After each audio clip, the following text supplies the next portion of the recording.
உலகத்தமிழ் உறவுகளை வணக்கம்.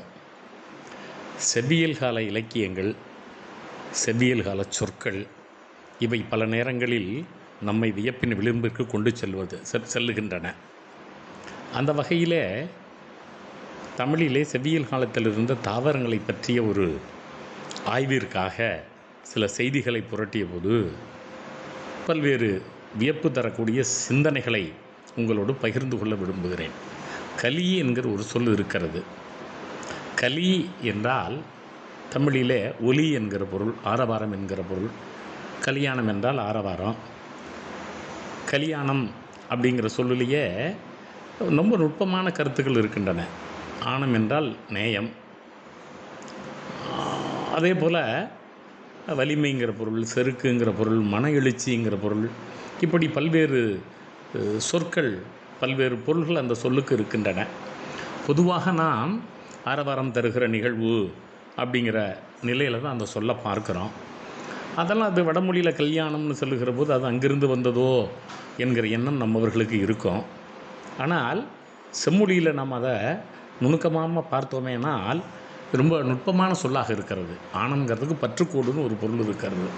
தலைவனுக்கும் தலைவிக்குமான பற்றுக்கோட்டை உருவாக்குகிற ஆரவாரம் மிகுந்த விழா என்று ஒரு பொருளை நாம் அங்கே சொல்ல முடியும். இப்படி இந்த கல்யாணம்ங்கிற சொல்லில் அந்த வேர் சொல்லை வைத்துக்கொண்டே நாம் இந்த கலிங்கிற சொல்லுக்கு வருகிறோம்.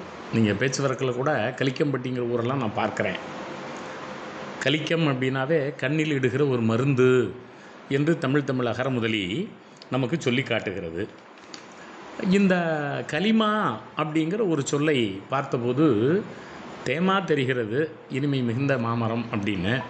அது என்ன கலிமா அப்படிங்கிற சொல்லாக இருக்க முடியும்?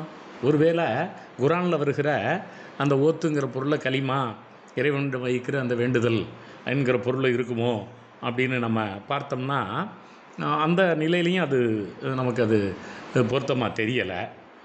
அப்புறம் சரி, இந்த அகராதிகளை கொஞ்சம் பார்ப்போமே. புளிப்பு தருகிற மானு பலர் விளக்கம் தருகிற அது பொருத்தமாக இருக்குமா என்று பார்த்துவிட்டு அகராதியை பார்க்கிற போது நண்பர்களே, கலிகைன்னு ஒரு சொல் நமக்கு கிடைக்கிறது. கலிகைனா மல்லிகை செடிங்கிற பொருள் வருகிறது. ஒருவேளை கலிமா என்பது மல்லிகை செடியோடு கூடிய மாவாக இருக்குமானா அதுவும் பொருள் பொருத்தமாக இல்லை. அப்புறம் கலிபின்னு ஒரு சொல் இருக்கிறது. திப்பிலி அப்படிங்கிற ஒரு பொருள் அந்த சொல்லுக்கு வருகிறது. அகரமுதலுடைய 255வது பக்கத்தில் அதை பார்க்க முடிகிறது. அப்புறம் கலிமால் அகம் என்கிற சொல், அது இந்த அகில் மரத்தை குறிப்பிடுகிறது. ஒருவேளை அந்த கலிமால் அகம்ங்கிறது தான் கலிமா என்று கடைக்குறை விகாரமாக வந்திருக்கிறோமோ, கலிமாங்கிற சொல் இந்த அகில் மரத்தை குறிக்குமோ என்று நாம் எண்ண தோன்றுகிறது. அப்படியே இன்னும் கொஞ்சம் ஆழமாக பார்த்தால் கலித்துருமங்கிற ஒரு சொல் கிடைக்கிறது. அதுக்கு தாண்டி மரம் என்கிற பொருள் இருக்கிறது. அப்போ 2 எழுத்துக்களாலான கலிங்கிற சொல்லுக்கு அகில் மரம், திப்பிலி, தாண்டி மரம், அதோடு அது நிற்கிறதா வன்னிமரங்கிற ஒரு பொருளை தருகிற கலிசம் அப்படிங்கிற ஒரு சொல் இருக்கிறது. அப்போது இந்த மல்லிகை செடி மாதிரி இந்த வன்னிமங்கிற பொருளையும் நம்ம அங்கே பார்க்குறோம் கலிசம்ங்கிற சொல்லில். சரி, கலிங்கம்ங்கிற சொல் இருக்கே. பெரும்பாலும் கலிங்கம்னா கலிங்க நாட்டை குறிக்குமே. கலிங்கத்திலேருந்து வந்த ஆடை கலிங்கம்னு தான் நம்ம சொல்லிக்கிட்டு இருக்கோம். ஆனால் நண்பர்களே, செவ்வியல் கால இலக்கியங்களில் வெண்பாலை மரம், வெட்பாலை மரம் என்கிற பொருள் இந்த கலிங்கத்துக்கு இருக்கிறது. மிளகுன்னு ஒரு பொருள் இருக்கிறது, துமட்டிக்காய்னு ஒரு பொருள் இருக்கிறது. ஆகையினால் நாம் பெரிய அறிஞர்களோட கலிங்கம் அப்படின்னா அது ஒடிசாவை குறிக்கும்னு நினைப்போமே தவிர செவ்வியல் காலத்தில் அப்போது செவ்வியல் கால சொற்பயன்பாடும் பிற்கால சொற்பயன்பாடும் பெருத்த மாறுதலை தருகின்றன. அதே போல் இந்த அத்தி மரத்துக்கே கலிமோகனம்ங்கிற ஒரு சொல்லு இருக்கிறத பார்க்குறோம். அப்போது நமக்கு ரொம்ப வியப்பாக இருக்கிறது நண்பர்களே. கலிலம்னு ஒரு சொல்ல பார்க்குறேன். செந்நீருங்கிற ஒரு பொருள் தருகிறது. அப்போ சிவந்த நிறத்தில் இருக்கிற அந்த நிறம்ங்கிற பொருளையும் நம்ம பார்க்குறோம். அப்போது இந்த கலினம்ங்கிற சொல்லு கூட வன்னிமரம், கலினிங்கிற சொல்லு திப்பிலி, கலினைனா மிளகு, கொள்ளு.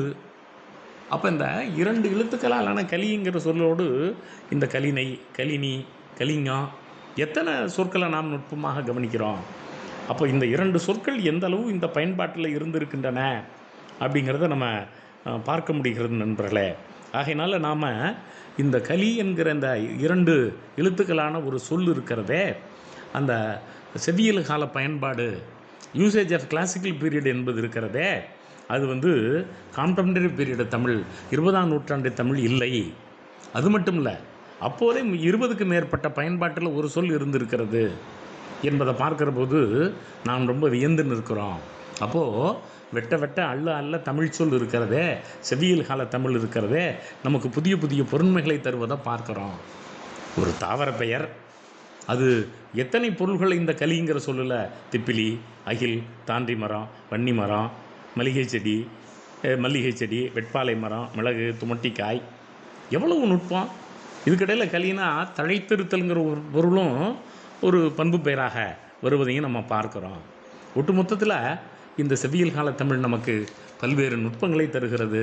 நாம் இது போன்ற செவ்வியல் கால சுவையை சுவைப்போம். நன்றி.